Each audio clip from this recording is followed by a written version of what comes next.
안녕하세요. 재윤경의 민생은행 재윤경TV 시작하도록 하겠습니다. 요즘 잘 지내고 계시죠? 요즘 경제가 날이 갈수록 좀 어두운 뉴스들이 많이 들리고 있습니다. 무역수지도 올해 들어서도 계속 적자 행진을 이어가고 있죠.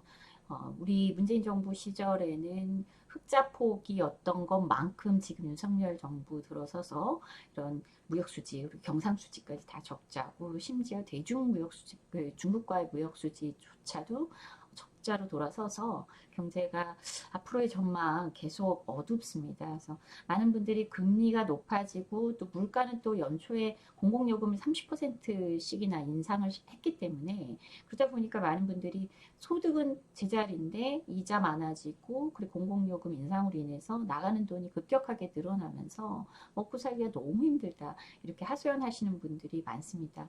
지난 시간에도 말씀드렸지만, 그리고 상담받으러 오시는 분들이 정말 극단적인 선택을 할까 말까, 그래서 검색창에 이런 극단적인 선택과 관련된 단어를 입력했다가 우연치 않게 또 이런 민생은행 재윤경TV가 연관 검색어로 있어서 들어와서 방송을 보시고, 그래서 주변은행 찾아가서 상담받고 크게 도움을 받으셨다, 이런 얘기를 들어서요. 정말 한편으로는 섬뜩하다는 생각이 들기도 하고, 또 한편으로는 이렇게 방송 힘들지만 이어나가는 게 누군가에게는 큰 도움이 되고 있구나, 이런 생각 때문에 다행이라는 생각도 했습니다. 오늘도 많은 분들이 방송을 보시고 용기를 내셨으면 좋겠고요. 사는 게 힘들고 먹고 사는 건 너무 힘들고 빚 갚는 거는 너무 고통스럽고, 그리고 전화 오는 것도 두렵고, 누군가 찾아와서 모르는 사람 벨 누를까 봐 두렵고, 막 이런저런 그 빚독촉에 따른 두려움을 갖고 계시다 하더라도 이 방송에서 도움을 받으시고, 방송 통해서 또 전문가들의 도움을 꼭 반드시 구하셨으면 좋겠다, 이런 당부의 말씀으로 오늘 방송 시작을 하도록 하겠습니다. 지난 시간에 이어서 우리나라의 사적 채무조정 제도, 신용회복위원회에 대해서 조금 더 자세히 알아보는 시간을 갖도록 하겠습니다.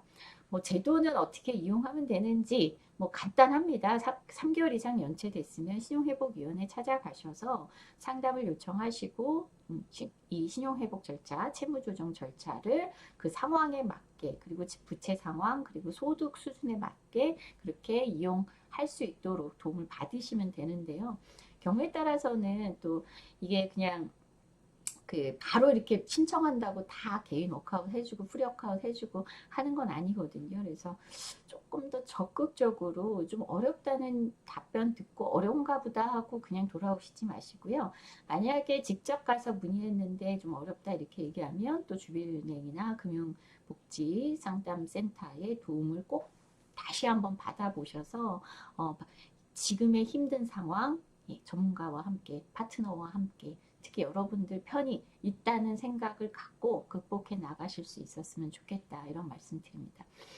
오늘 신용회복위원회에 대해서 지난 시간에 사례를 통해서 말씀을 드렸잖아요. 굉장히 최저생계비에도 미달하시는 분들, 기초생활수급자라든가 이런 우리나라의 저소득층 분들한테는 이 신용회복위원회, 특히 개인 워크아웃 프로그램은 큰 도움이 된다, 이렇게 말씀을 드렸죠. 원금 감면이 90%까지 되니까 굉장히 큰 도움이 되죠. 근데 저는 이 신용회복위원회의 지원 실적을 보고 좀 깜짝 놀랐습니다. 지원 실적이 사실 지금 연체자 숫자가 굉장히 빠르게 지금도 늘어나고 있고 또 굉장히 많지 않습니까? 근데 이 연체하시는 분들, 그래서 빚독촉에 아주 고통스러워 하시는 분들의 숫자에 비해서는요, 신용회복위원회 채무조정 지원 실적이 이렇게 높지가 않습니다. 이게 전 단위가 이게 10만 명인가 이랬어요. 6만 명, 2012년에 6만 4천 명, 2013년에 6만 6천 명, 6만 명대였다가 한 2017년부터 7만 명대로 늘었고, 그리고 이제 2020년, 19년부터는 이제 8만 명대로 늘었는데, 아마 작년 지원 실적이 나오면은 이제 더 큰 폭으로 늘어나지 않았을까, 이런 생각이 듭니다. 근데 이렇게 보시면은 지원 실적이 생각보다 저조한 이유가, 이 신용회복위원회가 신청만 한다고 해서 다 채무조정 절차가 진행이 되는 것이 아니다. 이게 이제 기준이 그겁니다. 뭐냐면 채권자들의 협약 기구라고 말씀을 드렸잖아요. 그래서 여러 채권 기관이 있죠. 그리고 채무자도 이 빚이 여러 개인 분들이 어쨌든 신용회복위원회 절차를 밟으시면 나중에 채무조정 이후에 빚을 조금이라도 갚아나가시는 과정이 조금 훨씬 수월해지고 편리해진다 이렇게 말씀드렸잖아요. 왜냐하면 여러 개의 금융기관에 빚이 나뉘어 있으면 이자율도 다 제각각일 거고 또 갚아야 되는 날짜도 제각각일 수밖에 없거든요. 그래서 또 어떤 거는 이자만 갚아도 되는데 어떤 거는 원리금 상환이고 이러다 보니까 뭐 정작 부채 총 규모는 2천만 원밖에 안 되는데 원리금으로 나눠 갚는 거 그리고 고금리인 거 이런 거 다 섞어서 계산해 보면 월 상환 부담액이 30만 원, 40만 원 훌쩍 넘어가시는 분들 의외로 상담할 때 많이 뵀거든요. 그러니까 이런 분들이 채무조정, 개인 워크아웃을 신청해서 채무조정 절차를 밟게 되시면 그것도 다 날짜가 틀리니까 월급 들어오고 만약에 예를 들면 고금리 먼저 빠져나갔고 심지어 또 뭐냐면 이 생활비가 빠듯해가지고 다음 이 빚을 갚아야 되는 날짜가 도래했는데 통장에 잔액이 없다. 그러면 또 이제 연체가 시작이 되니까 이 관리하기가 굉장히 어렵죠. 이거를 하나로 탁 묶고 빚을 뭐 한 3개 정도의 금융회사에 나뉘어 있는데 이걸 하나로 딱 묶고 그것을 다시 전체적으로 감면 적용을 해보고 그리고 그걸 다시 그 감면하고 남은 채무를 장기간에 걸쳐서 최장 뭐 10년까지 나눠서 이렇게 분할 상환을 하게 되면 아무래도 채무자 입장에서는 신용 회복할 기회가 생기겠죠. 예. 그래서 그런 면에서 굉장히 유리한데 문제는 이 금융회사가 세 군데예요. 세 군데인데 그 중에 한 금융회사, 뭐 예를 들면 대부업체 빚이 전체 빚의 한 50%를 차지한다. 그러니까 50점 몇 퍼센트 차지하고 그리고 은행이 얼마 있고 또 뭐 그 신협에 얼마 있고 그래서 세 군데 이렇게 빚이 분산돼 있는데 그럼 채권자가 세 군데가 되잖아요. 이 채권자들이 이 채무자가 채무조정을 신청했을 때에 이 채권자들이 최소한 절반 이상의 빚을 갖고 있는 채권자가 동의를 해야 됩니다. 그래서 이 경우에는 부채 규모가 이제 대부업체 빚이 50%를 넘었는데 만약에 대부업체가 나는 이 사람의 채무조정은 동의해 줄 수가 없어요. 이렇게 거부를 해버리면 그러면 채무조정 절차가 도입이 안 됩니다.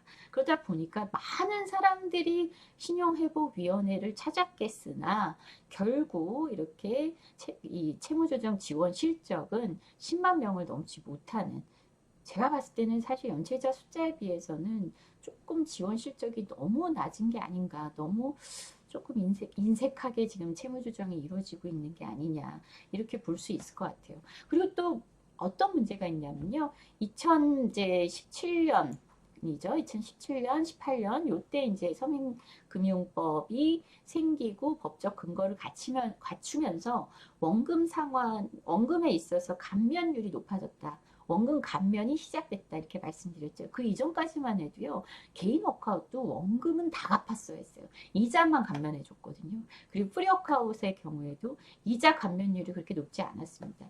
근데 지금은 최고 8%까지 그리고 최저 3.25%까지 이자 감면을 해주고 있기 때문에 조금 고금리 빚을 갖고 계시는 분들 입장에서는 이 연체 기간이 3개월을 넘지 않았다 하더라도 프리워크아웃 통해서 이자율 감면을 받으셔서 이자 부담을 줄이고 또 흩어져 있는 채무를 통합하고 이거를 장기에 걸쳐서 나눠서 분할 상환하는 그런 채무 조정 프로그램 적용을 받게 되시면 도움이 되겠죠. 근데 그 이전에는요.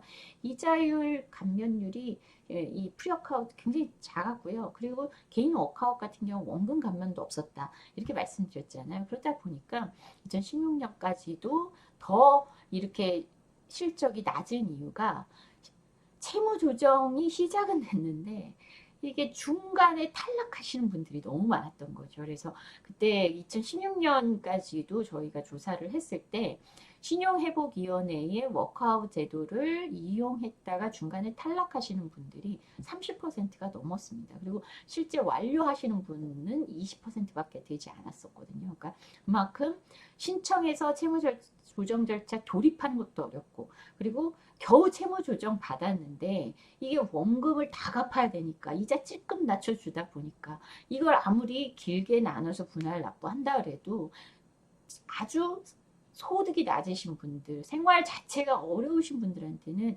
이 신용회복위원회 워크아웃이 크게 도움이 안 됐던 겁니다. 그래서 이렇게 중간에 탈락하신 분들이 많았는데요. 중간에 탈락하게 되면은 기존에 그 연체됐던 그 기간만큼 연체이자까지 다 부활해 버립니다. 그래서 채무자들한테는 이거 혹대로 갔다가 혹 몇 개 다시 붙이고 나오는 그런 아주 나쁜 프로그램일 수밖에 없는 그런 때가 있었습니다. 근데 법이 적용이 되고 그 법의 근거를 마련하고 그리고 나서는 이제 조금 더 공적인 성격을 부여를 해서 원금 감면까지도 최대한 유도해서 지금은 취약계층의 경우에는 최대 95%, 90%, 95%까지 원금 감면이 가능하다. 그래서 이제 2017년부터는 조금씩 더 늘었는데요.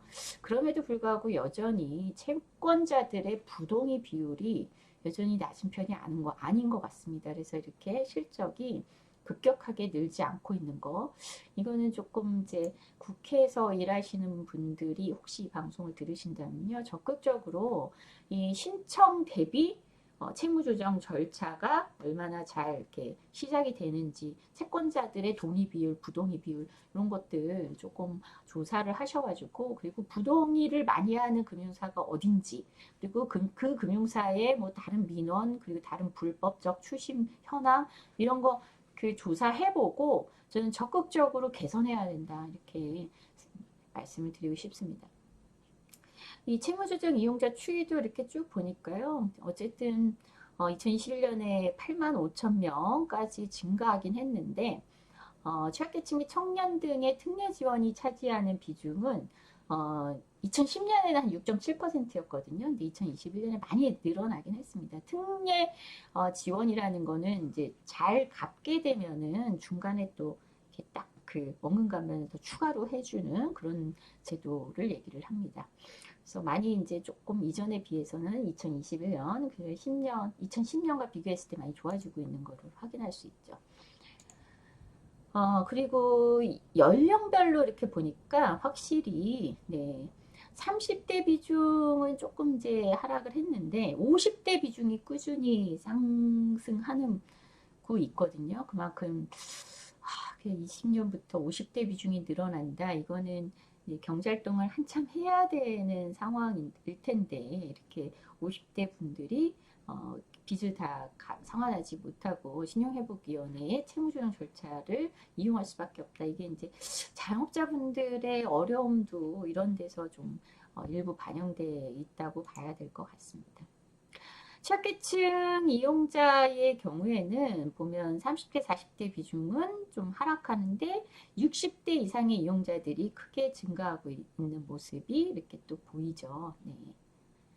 그래서 2021년에는 60대 이상의 이용자들이 차지하는 비중이 그러니까 앞에서는 50대 이용자가 수가 늘었다 이렇게 말씀드렸잖아요. 이거는 비중이거든요. 전체 이용자 중에 60대 분들이 차지하는 비중이 얼마인가 이렇게 봤더니 2021년 42.4% 거의 절반이죠. 그래서 아무래도 이제 취약계층 중에서도 고연령층의 취약계층 분들에게 이 워크아웃 프로그램이 조금 더 그 적극적으로 채무조정 절차를 채권자들이 동의하는 경향이 좀 높은 것 같습니다. 오늘도 이제 사례를 그 말씀을 하나 드릴게요. 여기 이제 이게 고연령층의 취약계층 분이시겠죠. 60대 A씨가 장애 판정을 받고 노점상을 운영 중인데 기초수급자 지정을 받은 뒤에 LH 공공임대 아파트에 거주를 하고 계신다는데 60대 분들 중에는요, 이 장기 연체 채무자들 중에 이런 분들이 굉장히 많아요. 왜냐하면 과거에 아주 오래전에 연대보증 제도가 있었잖아요. 그래서 이 연대보증 채무가 여전히 연체 중으로 쫓아다니시는 경우들이 많습니다. 그래서 참 억울하죠. 그 돈을 빌려서 내가 쓴 것도 아니고 아주 믿는 사람에게 대신 갚아주겠다 이렇게 연대보증을 서줬는데 그 주 채무자가 원래 돈을 빌려서 쓴 사람이 갚지 못해서 그 채무의 상환 의무가 이렇게 연대 보증 채무자에게 넘어온 겁니다. 근데 이 빚으로 인해서 20여 년간 통장 압류가 돼가지고 통장도 못 만들고 통장도 못 만들다 보니까 경제활동 하는 것 자체가 늘 부담스럽죠. 제가 일 시작했을 때 초창기에 만난 어떤 분도요. 이 소득이 일정 이상 되는 직업을 안 가지려고 해요. 왜 그러냐면 그러면 소득이 노출이 되면 추심인들이 자기를 이 소득에 따라서 찾아내고 그래서 추심이 다시 재개될 것이다. 이런 공포감에 내몰려 있더라고요. 얼마나 추심 받을 때 힘들었으면 그렇겠습니까? 그래서 이런 분들이 많습니다. 이제 통장 자체도 만들기 어렵고 통장 만들어도 이제 압류되고 나면 어차피 쓰지도 못하는데 그나마 조금 있는 돈 쓰지도 못하는 통장에 그냥 묻혀 있어야 되니까 이런 압류에 대한 두려움이 생기죠. 이런 것들이 경제활동에 굉장히 많은 장애를 일으킬 수밖에 없습니다. 그래서 채무조정을 적극적으로 해줘야 되는 이유 중에 하나가 뭐냐면요. 이게 법률 용어로 보면은 파산제도 뭐 이런 개인 그 회생과 관련된 그 지원의 근거로 법률에서 아예 개인의 갱생이라는 표현이 있습니다. 그 다시 생활을 정상적으로 이어가야만 우리에게 있어서 사람은 굉장히 중요한 인적 자원이지 않습니까? 그 사람은 어쩌면 우리 국가 경제에 굉장히 크게 이바지할 수도 있는 사람일지도 몰라요. 근데 그 사람이 이 추심을 당하다가 자존감이 무너지고 그리고 이런 금융생활에 대한 금융거래에 대해서 두려움을 갖기 시작하고 경제활동을 점점 주저하게 되고 그리고 무기력증에 빠지고 그래서 정상적인 경제활동을 못 이어가게 되면요. 우리는 아주 중요한 인적 자원의 손실을 국가적으로 손실을 보게 되는 겁니다. 그래서 이렇게 적극적으로 채무 조정을 지원함으로 인해서 새롭게 새 출발할 수 있고 새롭게 정상적인 경제활동을 이어갈 수 있도록 하는 것이 전체 경제에는 훨씬 더 큰 도움이 됩니다. 그래서 선진국은 당연하게 이 추심하는 과정에서도 일상생활에 지장을 초래하는 것은 다 사실 불허하고 있거든요. 그래서 전화 거는 것도 사실 그렇게 만만치 않습니다. 그리고 추심 자체를 제한적으로 할 수밖에 없도록 만들었기 때문에 그래서 금융회사들도 더 적극적으로 채무 조정을 해서 정상 채권으로 만들려고 하는 노력들을 그 채무자보다 더 적극적으로 팔걷어붙이고 나설 수밖에 없다.